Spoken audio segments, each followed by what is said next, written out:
Ayer vi a María Eugenia Vidal en un canal de televisión.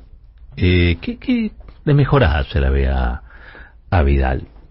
Más de mejorada políticamente, digo yo, ¿no? Porque trataba de defender lo indefendible y ponía en cuestionamiento el acuerdo al que ha arribado o estaría arribando, si hay aprobación del Congreso, Argentina con el Fondo Monetario Internacional. Y la verdad es que planteaba, entre otras cuestiones, que ellos querían dar una aprobación en general, pero no en los considerandos que estaban vinculados a cómo va a ser, cómo va a ser el gobierno argentino para cumplir con las metas de este acuerdo.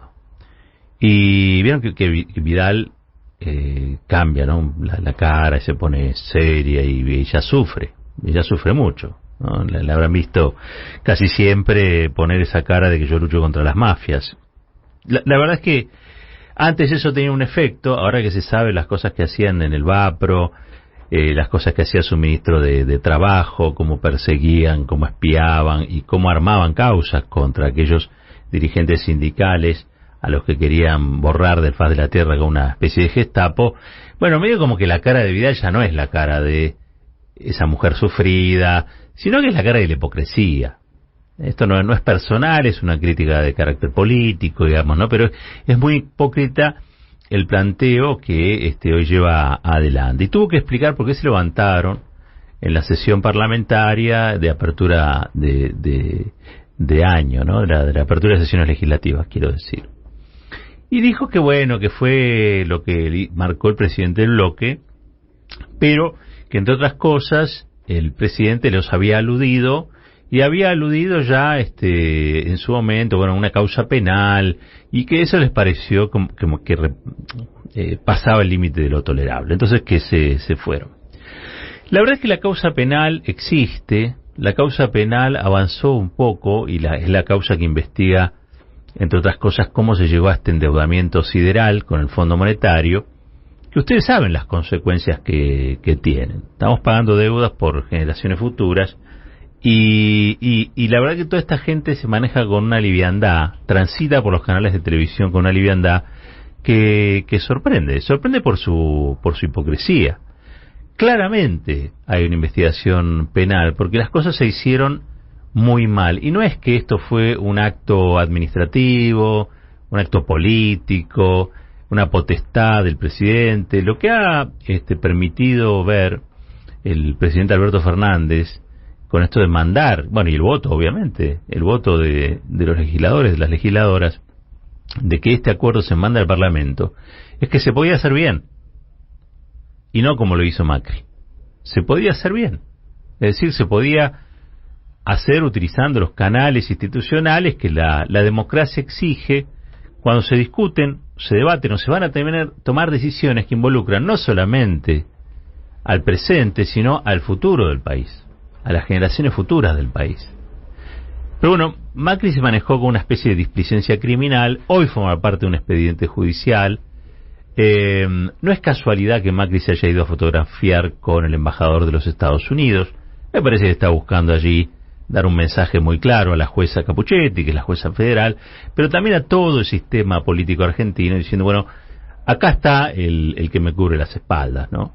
Acá está el Departamento de Estado, acá está el representante en Argentina de ese Departamento de Estado, el nuevo Braden, ahí estaba cubriéndole las espaldas al presidente que quiere un segundo tiempo, Dios me libre, toco madera. Bueno, dicho esto, yo les quiero contar algunos detalles que han sido incorporados al expediente de la jueza Capuchetti. Recordemos que ahí trabajó fuertemente la Oficina Anticorrupción, trabajó fuertemente Carlos Zanini como Procurador General, trabajaron fuertemente también algunas auditorías del Banco Central, del Ministerio de Economía, y todo eso reunió una fuerte evidencia, que hoy está en el expediente, donde se investiga de qué modo se instrumentó ese acuerdo, que dio como resultado este endeudamiento. Y miren, yo les voy a enumerar, son apenas 7, 8 puntos. ¿Cómo Macri nos endeudó en más de 50.000 millones de dólares? 56.000 iban a ser, ¿no? terminaron siendo 44 porque Alberto Fernández rechazó la última tanda de desembolsos, pero lo cierto es que el gobierno argentino tomó deuda con el Fondo Monetario, escuchen bien, sin que ningún acto administrativo expusiera la decisión de tomar el crédito. ¿Sí? No hay un acto administrativo.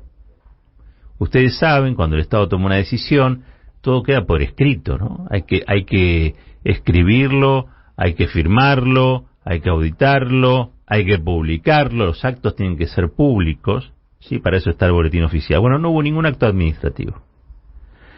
2. El presidente Macri, el presidente de entonces, ¿no? Vuelvo a tocar madera, no firmó decreto alguno al respecto. No firmó decreto alguno. Digo, no hay acto administrativo y no hay decreto firmado. ¿Vieron que ahora quieren que Alberto Fernández tome por decreto la deuda? Porque Juntos por el Cambio no quiere levantar la mano. El acuerdo de ellos era un acuerdo ruinoso, imposible de pagar, contrastado con realmente una cosa muy difícil de defender. Pero no lo quieren votar, o dicen que no lo quieren votar. Se van a terminar alineando, entiendo yo, pero digo, no hubo ni un decreto de Macri. El primer expediente administrativo recién fue iniciado 9 días después de solicitar el crédito. O sea, el momento en que se pidió, las razones por las que había que pedirlo, no quedó registrado en ningún lado, salvo 9 días después de haber hecho la solicitud. No hay constancia de que existiera un dictamen jurídico previo. Esto les cuento de qué se trata.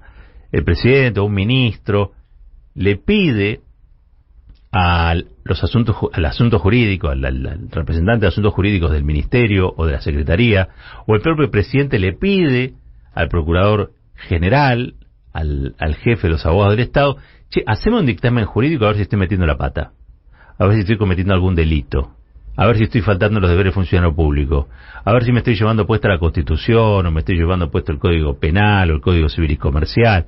Haceme la pata, le dice al director de jurídico.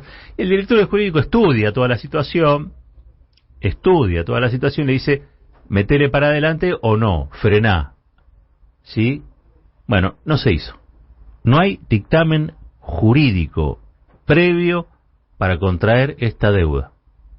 No hay dictamen jurídico previo para contraer esta deuda, que es monumental, la más grande, el mayor desembolso que hizo el Fondo Monetario Internacional desde Bretton Woods, desde el momento en que se crea el Fondo Monetario Internacional hasta el presente.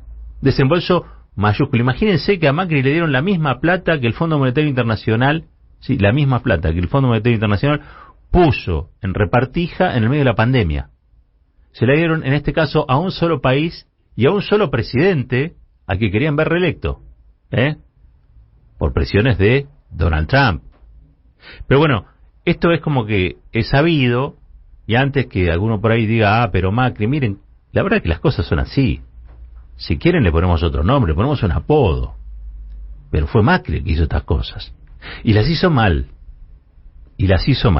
Bueno, no solamente no había constancia de un dictamen jurídico previo, tampoco consta el dictamen del Banco Central sobre cómo impactaría el crédito que se pretendía tomar en la balanza de pago. Claro. O sea, che, ¿esto cómo va a impactar en la economía? ¿Cómo va a impactar en nuestro programa financiero? Es lo mismo. Si el presidente, el ministro o el secretario le pide este dictamen jurídico al director de asuntos jurídicos para que no choque con la Constitución, para que no choque con los códigos penales, el comercio. Bueno, también se le pide a la autoridad monetaria, che, esto es lo que vamos a hacer, ¿qué consecuencias va a tener? ¿Es recomendable o no es recomendable? Y el Banco Central opina y le dice, mire, tómelo o no lo tome. Ya ni siquiera el Parlamento, el Banco Central. ¿Por qué? Y porque si te van a dar semejante cantidad de dinero, algún tipo de impacto va a tener en la economía de tu país. Alguien tiene que opinar sobre eso. No opinó nada, no hay nada por escrito. Y en el Estado todo se hace por escrito. ¿Sí? Imagínense ustedes que hay, hasta del espionaje de Vidal, hay videos. Todo acto administrativo del Estado tiene que tener algún registro. Un registro en soporte papel, soporte video, lo que sea. Les decía entonces, no consta el dictamen del Banco Central. No hay resolución alguna del directorio del Banco Central ni del Ministerio de Economía. Es como que, no sé, fue a vender ficha del casino. Le dijeron, toma, te vendo todo esto en ficha, le dieron guita. Es una cosa insólita. Ni siquiera hay constancia de que se haya suscrito acuerdo alguno, solo está la carta de intención y algunos memorandos de adjuntos que establecieron la autoridad, el board, como se le dice al directorio del Fondo Monetario, a la nomenclatura que maneja el fondo, y el entonces presidente Mauricio Macri. ¿Sí? La carta de intención, que es lo único que hay, es el único papel que hay, el que debe ser una especie de pagaré, ¿no? Dice que tales memorandos son hitos que deben usarse para el diseño del acuerdo stand-by. Bueno, que dice que todo lo que no está allí va a ser utilizado más adelante o va a ser hecho más adelante, etcétera, etcétera, etcétera.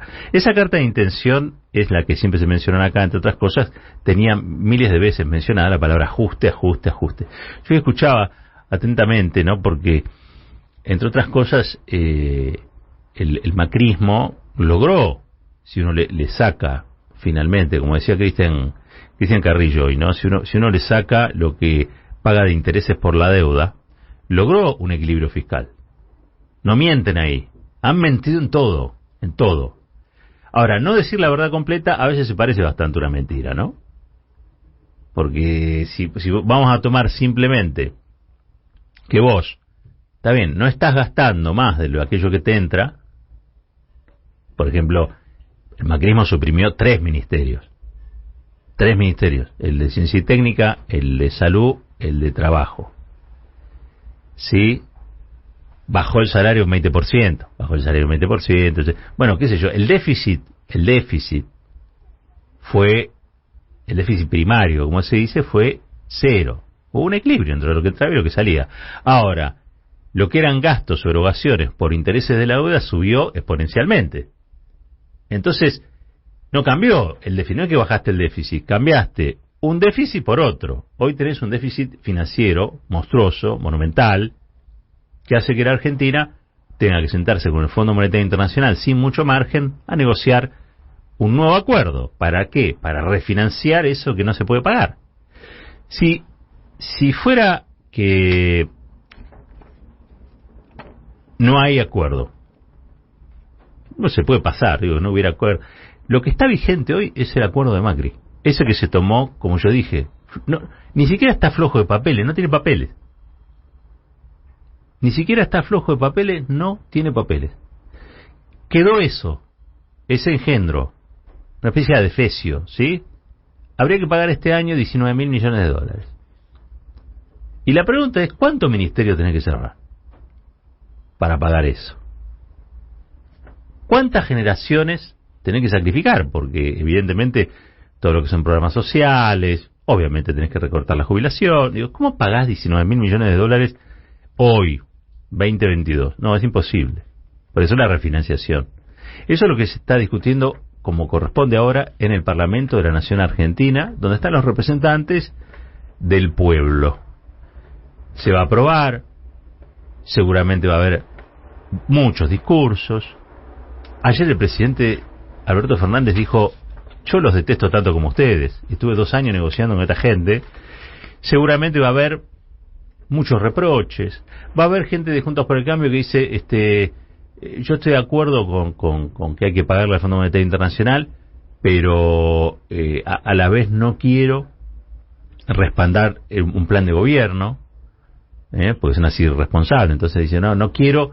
Y esto lo explicó el otro día muy bien acá Martín Guzmán en la entrevista que le hizo Roberto Navarro, ¿no? Dice, mira, te dan la plata, pero esa plata te la dan si vos aceptás el programa que ellos te proponen. Si no aceptás el programa que ellos te proponen, no te dan la plata.